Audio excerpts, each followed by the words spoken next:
vehicle designer at Chicago Baltimore Wargaming Studio. And I'm here with Geoff. Hi, everybody. I'm Geoff Haynes. I'm the lead gameplay engineer. What else do I say about that? He makes the world run. That's very kind. But Leo and I have worked together for quite a few years, so we've known each other through tanks and beyond. So tanks, mechs, robots, guns, lots of things. Lots of guns, scary things.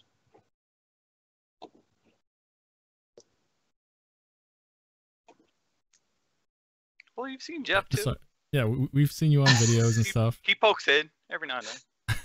Makes a visit. Tell us a little bit about yourself, Leo. What do you like to do at Wargaming here? For me, I'm always busy. Like I'm constantly. I make all the tanks, so that's literally all I'm doing. Think of the post office where all they see is mail, all I see is tanks.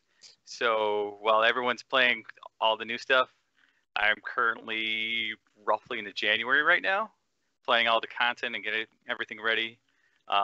Currently wrapping up some things that's hitting your way right around Christmas time, which I think you guys will really enjoy. A lot of it's Cold War. We got some World War II stuff coming, so it's a ton of content that I think everyone will enjoy. So sounds great. Awesome. What about yourself, Geoff? Oh boy. So I've been the lead gameplay engineer for a little over 5 years, but I've been on tanks since the beginning of it, as it were.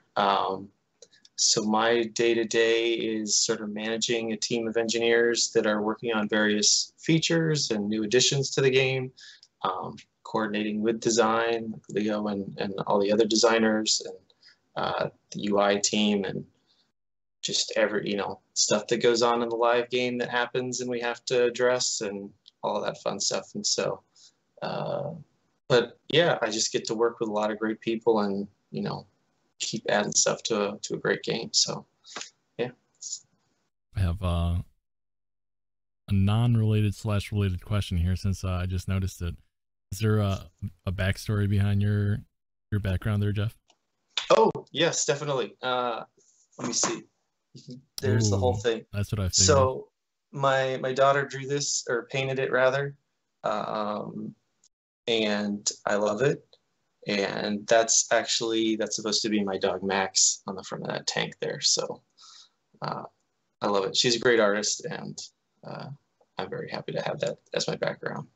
I just imagine you and your morning meetings with this as your background as well.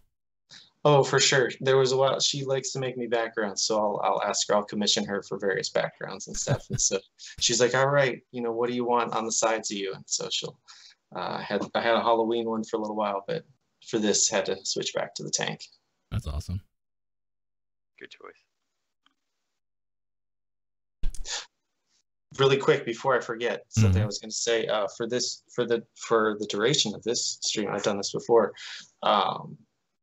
because this is such a great cause and I love doing this. For this time, I'll be matching donations up to $250. So let's get those donations. I want to hit my goal. I haven't hit my goal yet, so we got to at least do that. Let's get those donations. Again, this is for the Extra Life charity event. And if you would like to donate, I'll drop a link in the chat right now. And every dollar counts, and it's for a great cause. It's for children's hospitals.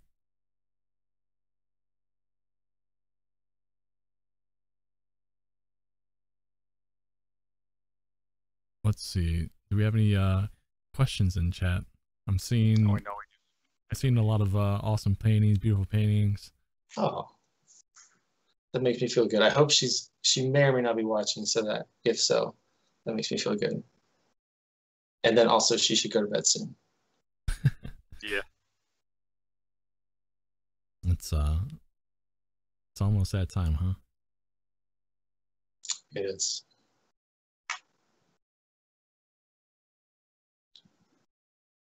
I have one thing that I was thinking about today, and it was something I was working on with Leo recently, it was where we were fixing up a stat for the detailed stats page. And in that, it was a really interesting experience for me because there was like the explanation of how rate of fire works, and then like how to maximize your rate of fire. And like it was a really, because it was for an autoloader, and it was a really, because I had never thought about how you could maximize the use of your fire by like, because of the reload times and stuff. And it was just such a, I don't know, it was such a cool moment because for me, because I was like, oh, that I had never thought that like that's the way you could do it. It's like, I'm going to use the one that takes the least amount of time, and then I'm going to like unload it when I really need it. That's a really dorky thing, but it was that came from just adding a stat to the game.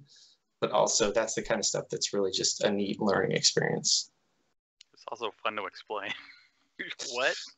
You did a great job explaining it, because as soon as I was like, oh, I get it now. Like, these are the pro things that I don't know how to do in the game. That's the auto reloaders. All the auto reloaders. We have a very important question for you here, Mr. Leo. Z-Buckethead asks, question for Leo. Can you make freedom skins for all American tanks? He just wants freedom. I could say yes, because I don't have to do the work. But yeah, we could do that. Honestly, if you guys have any opinions or strong suggestions, just flood us with messages, emails, whatever you can, because like we put in skins all the time. So like if there's a specific skin you guys want, we can make it happen. It's just speak up, and then it'll get the ball rolling for art. Because honestly, it's just we try to get whatever we can find is the coolest. So like in the beginning, we started getting like some of the early PC skins, and so we tried to find out like, hey, what's the coolest? What did people like the most? And then that's what we grabbed first. And then from there, like you guys can see, we're doing a lot more custom work. But if there's something you guys really, really want, just start messaging us, and we'll make it happen. Because it's not that hard to get it done. It's just the time involved. So if we have enough time, like say you guys really want that for 4th of July, start messaging them, and we could probably make that happen. So.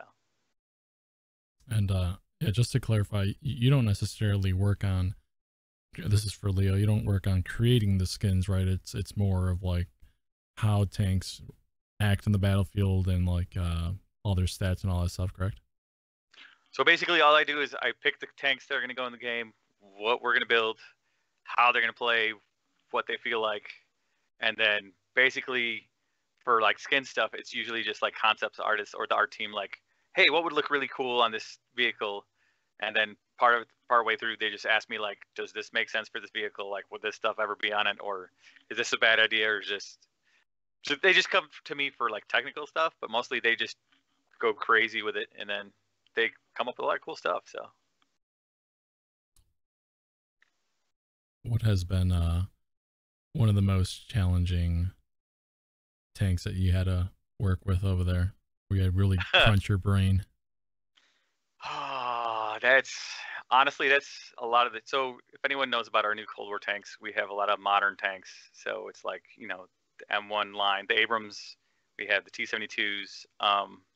Honestly, the hardest ones, they aren't in the game yet, but you guys should see them soon. There were a couple of them. They're just, when you get like the interior armor layouts, like a lot of them get really complex. So like things like the M1 Abrams, it's very simple because it's basically, it's a box. It's an angled box, and then there's like an interior layer, and so there's not a lot to it.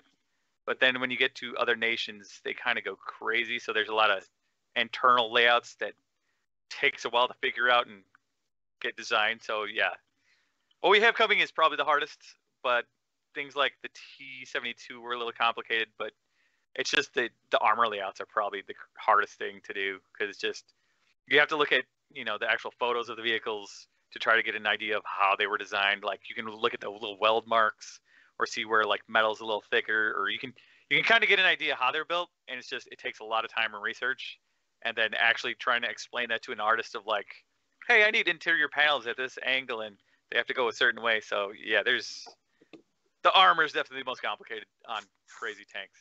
So. I imagined, I mean, I've seen you, and even had you on interviews and whatnot. But I remember the times of whenever we introduced like new aspects into the game, right? Like the auto loaders, or like whenever we introduced like the siege mode mechanic and stuff like that.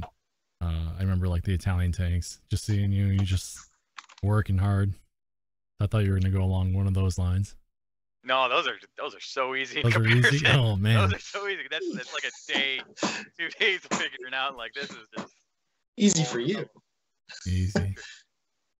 Because from our side, it's integrating some of those reload mechanics and stuff they're not necessarily complicated, but they just have a lot of quirks to them in terms of like making sure that the timing is all being communicated correctly, and that like, oh, if you reload here, and making sure that everything shows up correctly in the game, because you don't want, that's a challenge from our side at least.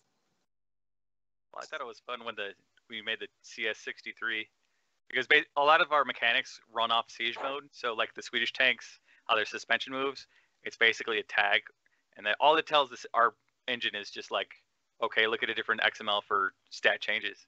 And so for like the CS63, it's a turbo shaft mode, and basically all it was just like putting in 2 things and like, all right, I'm done. Here you go, guys. And like, is it working? I'm like, yeah, it's fine. All we need is just like a new icon that says turbo. So I have a question here from Gel9447. He's asking, why was the Strum Tiger line very detailed with all little bits of space armor that are also present on the model? I'm not sure if you have insight on that. So for the Sturm Tiger line, basically, I tried to keep it as realistic and follow the schematics that we had. Because like a lot of the stuff is built off our existing tanks. Like one was like based on the Ferdinand tank, or like the PZ4, or the Jagdpanzer.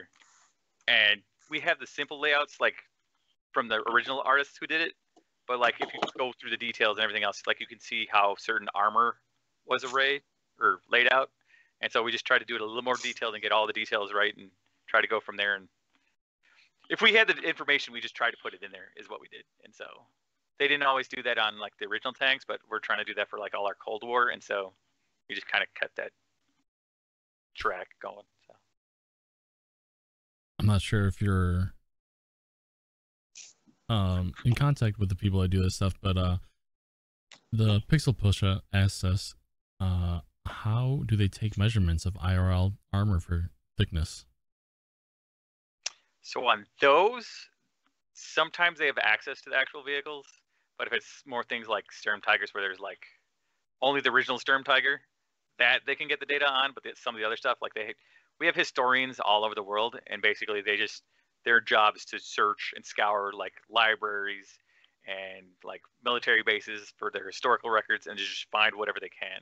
So like it's just based off of like schematics or papers or like historical documents that we can get. And surprisingly, you can get a lot of that stuff, because tons of it is out there. It's just stuff for like more modern armor is a lot harder to come by.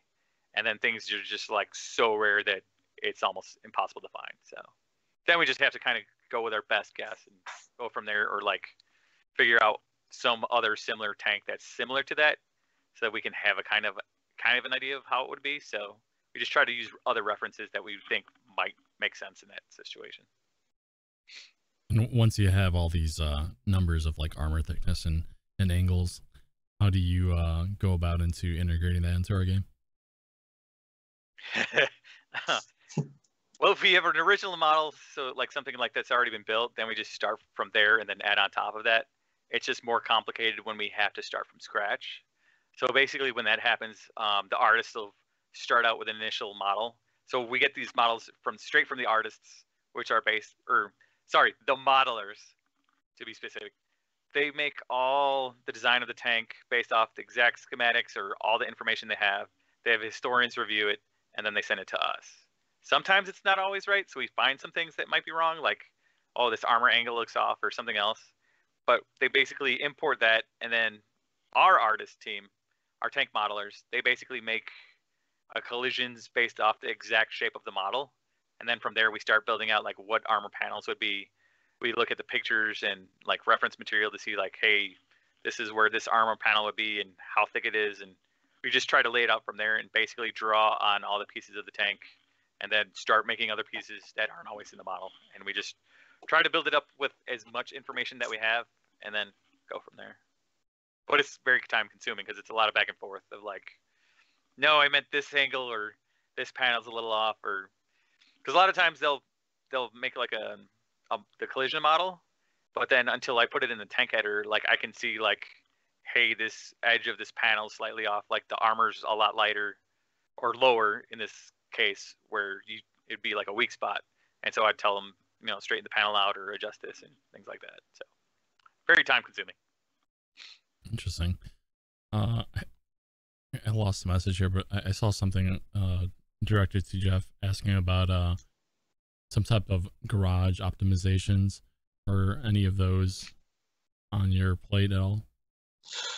Not on my plate specifically, but that's to say I know that there has been some recent focus on that from some of the other engineering teams, because, you know, we recognize that there's, you know, things are not as optimized as we would like them to be. And so we really, you know, to make the experience as good as we can, you know, are really focusing on that. So it's definitely in that sense of like the feedback that we get from the community and stuff in terms of like things that are important, and, you know, especially because the garage is such a,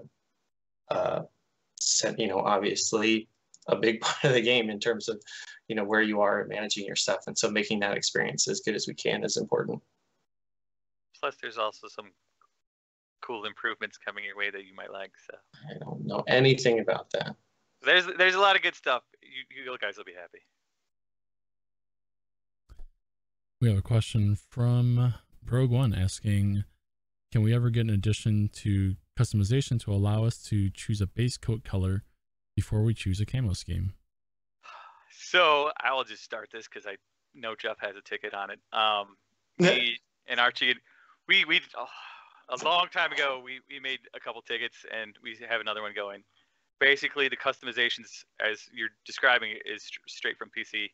They went heavy on customizations, and me and a couple of people have been begging for it or asking, because just people like to customize everything they can, and we have options. It's just the time to get that all in the engine and implement it, not to mention the UI work involved. So, I mean, Geoff will probably be able to speak to that, but yeah, we've been thinking about that for a while, so it's something we want to do. Just, I don't know when. Yeah, I think that's sort of the case with a lot of things. Like we always want to make additions and stuff. It's just we only have so much time, and so that's what we usually run into. But yeah, I mean, if it's one of those things that we really, you know, we definitely listen to those things. And so like as we hear more of those things, like, hey, this is the stuff we really want to see, like, then those are the things we start to recognize and stuff. Because I definitely get tickets where it's like, hey, you know, the community's been asking for this, like, let's put a focus on it. So yeah. And on this topic, this is kind of interesting. American MOE writes that he uses a mouse to get around the garage, and scroll wheel moves the tank super fast. So I kind of know that one. I'll speak from my experience. It's just we have a weird scrolling multiplier for like mouse and keyboards, and we've had it in our engine for, I don't know, a long time, and it's just something complicated. And especially so, it understands like normal mice, like a regular Microsoft mouse or whatever, but when you start getting into like Logitech and other ones where you have like adjustable DPI and, you know, refresh rates, so where you can just increase the mouse speed, like it doesn't know how to handle it. So there's no real clamp or anything on it at the time, so it's just kind of, hey, this is what the mouse is telling me to do, so that's what I'm gonna do. And so I don't know if we have a bug for it somewhere, but it's something I've known about. So it wouldn't surprise me if in my numerous tickets, I won't give an exact number, that there is something in there. But it's good to know that people are using that, because then it's, you know, it's at least it can be on the radar in terms of that. Excellent. We have another question here from Exclusive Monk 5. He says, can we get Oh, I'm gonna butcher this one. Katusha rocket system for World War II as arty. Actually, it's kind of something I've thought about previously. It's just we get so much negative reaction about anything arty that we've just kind of been holding off on things like that. But that has been something that's been brought up of like, hey, what if we put like unguided rockets and stuff like that, and like near the top tier of World War II? Like, kind of makes sense. This rocket system is like the big boxy rockets that shoot up, right? Or am I mistaken? Yeah, it's kind of like the Calliope and other things like that, where it's just like they kind of shoot unguided rockets, but like there's a lot of them. Right. And then there are some simple early rockets that were guided, just not very fast and hard to aim. We have another but question. It's something I'm thinking about. So from Z Buckethead, he says, for every update, do you rewrite everything or do you just add changes? I'm assuming it's to like your yeah, it's all an iterative process, so we're always just sort of adding on to, you know, adding into the existing systems and adding, you know, either new assets and new code and new, you know, so yeah, it's always just building on all of what we've had before, which is actually one of the things I really like about this game versus having worked on traditional box products in the past, you know, where it ships and it's, I mean, there's two sides to it, right? Like on the one hand, like it ships and it's done. Like you don't have to, there was like in the old days, there was a bug, okay, we can't fix it. But it also stinks because like you want to be able to like make the experience better. And so that's why I love this game and working on it, is that we're constantly being able to either fix things or update things, add things, like, you know, make the experience evolve and make it better and stuff as we go along, and be able to address. I don't feel as an engineer, I don't feel as helpless in terms of like, well, we can't fix it. It's like, no, we have the code. Let's fix this thing, because that's my long-winded answer to that, as it were. Excellent. Let's see what else we got here. Lausta asks, why is there like a pixel of 225mm armor on the Churchill Gun Carrier? I'm assuming it's got a little dot somewhere. It's just like impenetrable. What did you do, Leo? I didn't do it. Now I want to load up the collision on my other monitors and figure that out. Lady O, where is she? Write a ticket. I mean, we can, yeah. We could definitely. That was the thing. So I updated that one like years ago, because I don't know if anyone's listening or knows. Basically, ours is pretty different from the PC version, because like it wasn't that strong. Like for some reason they like nerfed all the armor, so I just updated everything to match what the other Churchills had, which was a lot more armor, which kind of made sense because the tank had a low win rate, and then just had adjusted a couple things. So maybe some random piece of armor got messed up in there, but. And yes, I'm loading it up on one of my screens for you. Because I'm curious now, so, but yeah. Excellent. We'll try and fix that, or I will try and fix that. I love this question here, because these guys are probably the guys that do this the most. But Z Buckethead asks, do you guys play tanks regularly? Yeah. So when I have time, I do, yeah. But I'm always in the game testing stuff or building things, so I'm always in the game, pretty much. I will admit that I don't, due to time constraints, outside of work, I don't play as much as I used to. I used to play the PC a lot, especially in the first few years. I really was playing PC pretty heavily. But during the day, I get to see, especially if I'm like investigating a bug, I get to see like a micro slice of the game a lot of times over and over again. So like I got to see recently, I don't know, what's an example? The training mission a lot, or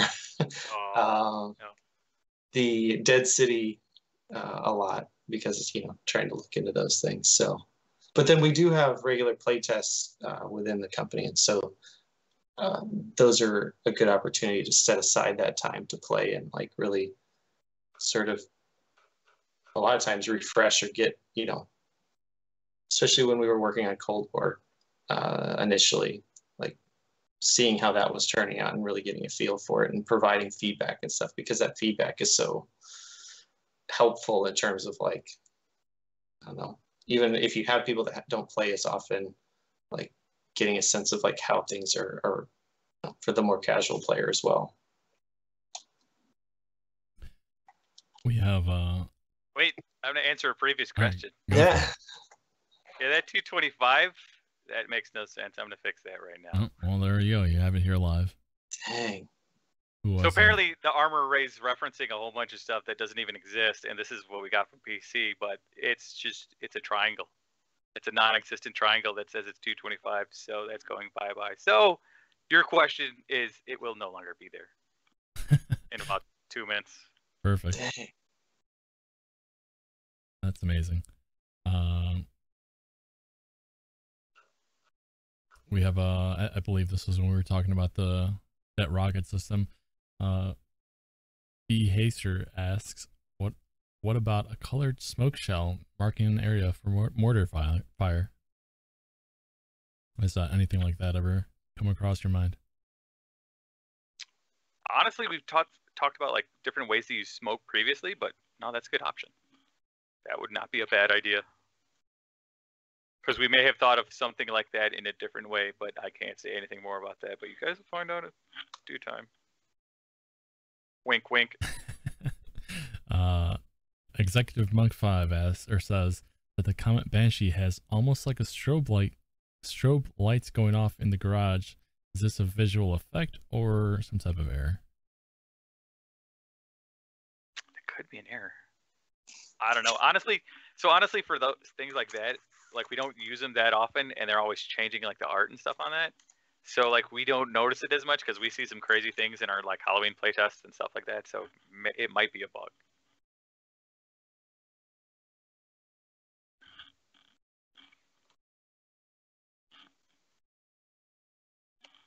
Let's see.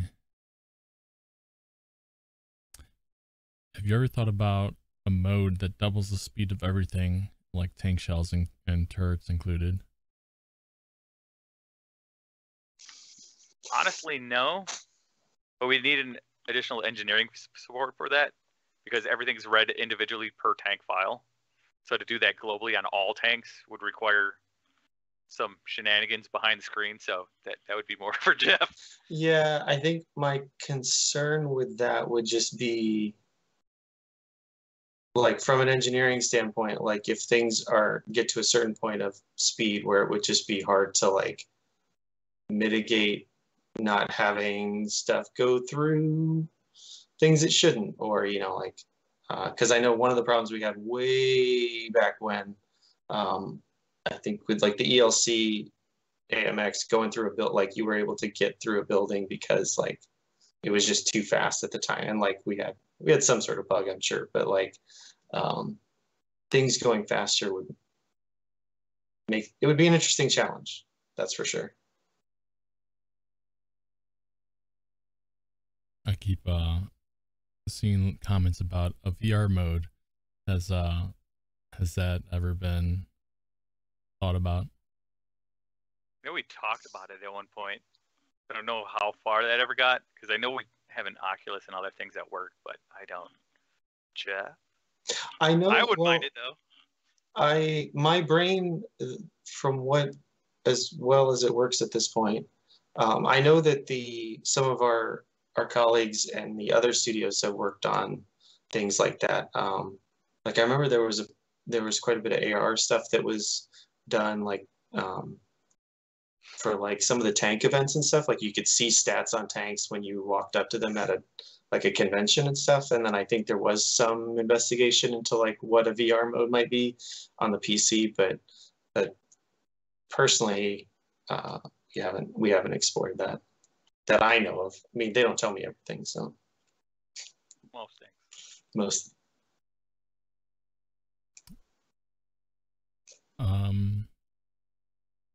Yeah, I'm thinking about it, and it'd definitely be something interesting, but how all that would work, I don't know. I mean, some people might get a little tank sick. Yeah, I mean, Leo, you've driven a tank, right? Haven't driven a tank yet. but I've ridden pretty much everywhere on a tank. I rode on the back of one once, and it was fun but scary. And I'll just say riding on the gun's cooler. It was cold. It was very cold. We have another question here. It is, have you ever thought about putting in minefields and sweepers as equipment for tanks?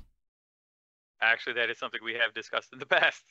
I don't know if we will or won't in the future, but it's something we keep bringing it up from time to time. So like every now and then we're like, hey, what's something new we could add or something different? And honestly, we've talked about that a number of times already. So, I mean, it might happen eventually. So I'm not going to say it's not going to happen because, again, we've talked about it at least 4 times, 5 times already. So it keeps popping up. So I'll make sure we do that again. Gallant Prime says, what is your favorite event mode? And will there ever be a nation-specific or nation space vehicle made for the Space Chaffee special events? So what is your favorite event mode? I have my answer. I'll be honest, the turret tank mode, Turret Town. I remember playing that in the pit when we were in the office, and it was hilarious. And I was so the fact that was made to work, like, because it was a lot of times like ideas will start with design, and we've tried to make our tools such that as much as possible, like, things could be prototyped or something without requiring engineering work. And so like when those things happen, and when like it's like, look at what we did, and like I see it and I'm just like, this is bonkers, and I love it. Like, it's so, so that's the one that stands out to me. I don't know, I'm torn between Turret Town and Lunar Chaffee. Although I will say Tugboat was hard, because making a tank drive like a boat was not easy. But because that was our first one, if I recall. One of the first ones, yeah. One of the first ones we did. The holiday mode is fun just because it's so much different. I think that's why I like that one. They're all fun because they're just like, it's a breath of, it's like just it takes you away from the regular. I like it because we get a lot more freedom, because we can just basically just do whatever and come up with crazy ideas and be like, this works. Yeah. Like the joke of whenever someone says jumping tanks, and it's like, well.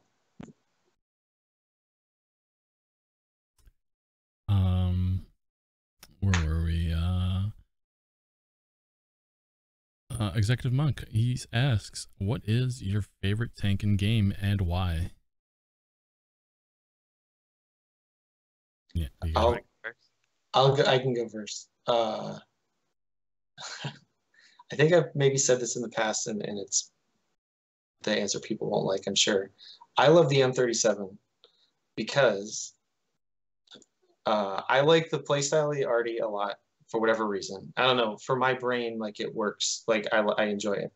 I really like that tier for Arty because the reload time in particular for that is not, because I have, what's the top one? The M92. What's the top? T92. T92, I'm sorry. Which is great, but at the reload time, it's like, so with an M37. Well, you one-shot everything. That thing's fun. It is, but it's like an even more different play style than playing Arty. And so like in the M37, you can, I've had some whenever you can have like the most kills as an Arty, like, it feels good to do that. So that would be my answer. Behind that, I mentioned the ELC AMX. I do really like that tank. That's a fun one. And what's the other really fast one that I can't remember right now? T52? No, it's one that they took out of PC. But I'm blanking on it entirely, and I'm sorry. T57 Heavy is another one that I really like. I played a lot of American tanks. I think that's where, just because that's where my focus was. I don't know. Leo, what's your answer? So for World War II OG, it's kind of a toss-up between like the T110E5 and the IS-4. Because they're just both so much fun and just armor. And if you know how to drive those, like you're basically unstoppable. E100 is also fun, but most people they don't understand. Like, hey, shoot at these certain parts. Like I just remember people just getting like 5-6 tanks around like an E100 and be like, I can't shoot it, instead of just driving behind it. But for that, and then I'd say modern, I kind of love like the T-72BU. Like I just the shape of T-72s in general, they're really cool, and then just the mobility and everything else about it. It's a really cool tank. So plus they look awesome. Excellent. Did you guess E25, Leo? No, I said T-52, but E25 is pretty fun too. Matt loves that. That's the one that I failed to come up with earlier. The German TD of Mini Doom. Yes. Alrighty. Let's see. Oh, this is a funny one. Raggy OO asks, are the Tusk shiny wheels a tribute to Daft Punk? Which one? The wheels on the Tusk. Oh, the Tusk. Yeah. No, but possibly. It depends on the concept artist. Like, I don't. Lots of shiny stuff around here. Yeah. Like some of them are done pin-up style, and others for like certain homages to certain things. So it's possible. All right. Here's another funny one. We have a question for Leo. If he's making all the tanks, you know, they all work in battle, why does he program his to blow up all the time? What has this player done? That I don't know. Who knows? Maybe he has to, you know, take it back to the factory and get it polished up or something. Chrome wheels. So you were talking a little bit about your playtests internally. What are some of your favorite moments doing those playtests? Because I know you guys have them pretty regularly. For me, I think I just like getting new tanks in the game and then trying them out. So like a lot of the times, like I think of how I wanted something to play or have an idea of how it should behave. So I get it all set up by myself, obviously. But then it's just getting it in battle and seeing other people use it and see how it handles that's probably the most fun for me. Because I always love breaking something new out and then seeing if people like it as much as I do. So I try to make sure everything I put in new doesn't suck. So that's my main goal, really. I think one of the things that I really like is that, my boss plays the game a lot, and so it's always fun to see his feedback on things. And what else? I also like just that you have those moments in the game, like with any game, where it's just a really good match and there's like a lot of tension and it comes down and it's with your coworkers, right? And it's so it's all, and there's like a Skype chat or something where people are like, oh my gosh, like it's such a cool feel. Like it's a reminder that like, oh yeah, we make games for a living, and like that's pretty cool. Because it's hard day to day. I think it's hard to, because it's a lot of hard work and you sometimes forget that, but then you like see it on the screen and you're playing it and you're like, oh right, this is pretty cool. Yeah, I gotta say that part's kind of the best. Is like, because normally like you'll have like a great match and like online, but then you'll never see any of these people again or just whatever, and you're just like, oh, I'm in my next battle. But like literally everyone you work with is all talking about that exact battle, and then everyone goes back and they're like, okay, that was crazy. And do you guys have like certain strategies that you like to do, and you figure out each other's strategies, and you have to like counter that internally? Yeah, definitely. Because I feel like Mr. Jukes, which was on earlier, feel like he likes to be sneaky. Oh yeah. Well, him and Charles always sneak on the edges. Then you usually have Brennan sniping somewhere, and then Dale coming out of nowhere, barreling in the heavy. Yeah, it's definitely something I miss. Just walking by your pit and then just hearing everyone like yell in joy of like something that happened. Yeah, we're a little loud. Just a little bit, but it's okay. It's all in the name of tank science. Volvo 14 asks, what do you prefer to work with, production tanks or blueprint tanks? Honestly, for me, kind of production. It's just easier because like there's some data or some information. Because like I could get historians and then just scour the internet and just try to get as much details or like real life pictures of something. Because like that's kind of the thing is like I'll get information from historians and other things, but I'm looking at the photos of the tank and I'm like, I know I have a general idea of how much the thickness is or how this thing's designed, and that's awesome because like I can try to build it as best I can. The blueprint tanks, I do like them because I guess they're more whimsical. Like they're not as ordinary as some of the other tanks, but it's just sometimes you gotta kind of guess, and it's a lot more trying to wrap your brain around like some of the internal elements or the exterior armor, and it takes a lot more longer, so it's a lot more work, and sometimes it's a little frustrating because like building the collision for like some of these tanks, like depending on how complex the tank is, like it's a couple days just to design the armor once and then send it to the artist and then have it come back and then retool everything. So it's like it could take a lot out of you. So I kind of like production tanks because it's like I know what I'm doing and I can kind of figure it out a lot easier without like trying to kill myself over days trying to be like, I don't understand what's going on here, and just slink away. Yeah, definitely makes sense. Just being able to have physical, tangible material that you could like, look towards. Or just information in general. Like right. It's huge. Here's a fun suggestion. You guys should make a co-op mode where one person drives a tank and your buddy controls the gun. What do you guys think about that? I kind of like it. Although long ago, an offshoot of our company did that in a Robotech game, because I played that game myself back when Denny owned whatever it was, and basically it was basically Robotech or BattleTech or whatever the hell the iteration was back then, and so it was I think it was on Sega Genesis, but basically one person had one controller and the other person had the other controller, and the only way to drive this vehicle was one person literally steered and the other person shot at everything while you're moving in. So something, I'm not against something like that. I think that would be fun, but could be interesting as a game mode. Yeah. Ricardo asks, why did you create the 279E from blueprints instead of the 279 prototype, which was a real tank?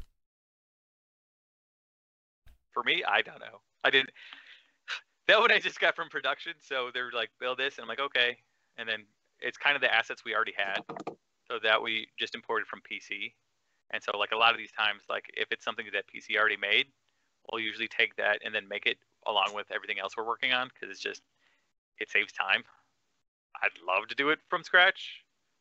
There's still other things we are building from scratch, so I mean that's still a possibility, but it's just for that certain case, it's faster to get it from PC, so that's why that one went in. But it doesn't mean we won't do that actual tank later on. It's just for what we released at that time, it's just straight up, not gonna lie, hey, it's from PC, it's already built, all right, let's get in the game. Excellent. We do have a giveaway here for the ELC Even 90, and we have a winner. The winner of that is Chef Gamer. Congratulations, Chef Gamer.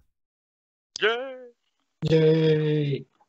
And as always, these will be credited to your account within a week, so just give it some time and they'll magically appear in your garage. Fun little tank. Sneaky. Well, this has been a blast.